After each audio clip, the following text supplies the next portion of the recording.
सावता साणेसिया को इदी कते सिंगरे चोरन चे ए मेन केदा सावता लाय लगित सावता समाज उथनो रकाब लगित जुमित को लगित अडिगान संगठन मेना कदा अडिगान संगठन हर को कमी कना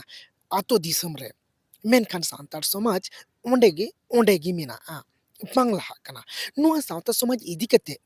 आर्थिक अर्थनैतिक चाकरी लगित चे ए मेन केदा सिंगराय सोरेन हय नुई सिंगराय सोरेन चे बापे चिन्हव कदिया पे अडी सांगी हर पे चिन्हव कदिया आर ले पे खान नुई दो सिंगर कान तबनाय आर म्यूजिक हय बनावाय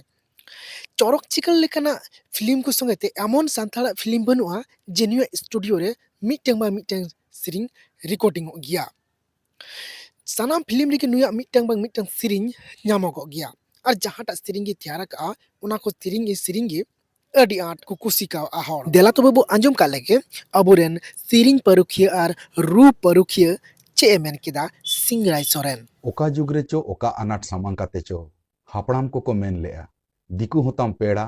जनुम होताम झंटी आयमा दिकु अबो होक रेरेज को छुटो अकना अबो उपरुम मेटाव गिडी कमी को छुटो अकना अबो को केचा हटिंग काते अबो जुमिद दाड़े रपुट को छुटो अकना तबे नोआ हो नेला कना रघु मुर्मू गुरु गोंके पंडित रघुनाथ मुर्मू बनाव रे दिकु राजा गड़ो ताहे कना भीमराव आम्बेडकर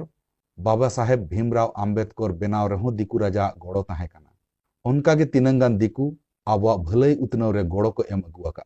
आर नीत हबी हो गड़ो को एम अगुयेत गया जहां दिकु आबो खोती को कमी कना उनको सिविल रोडते आबो बो भुलाव को कना और जहां दिकु आबो भलाई को कमी कना उनको आबो बाबो पतिवा को कना बुगी दिकु बड़ी दिकु चिन्हव अनाट रेबो आकोटा कना आबो सावता रे चक्री माने सक्सेस बो मेता कना बेपसा माने हांडी पौर अखरिंग बो मेता कना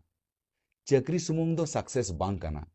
हांडी पौर अखरिंग सुमुंग हो बेपसा दो बांग कना आबो सावता रे तीसो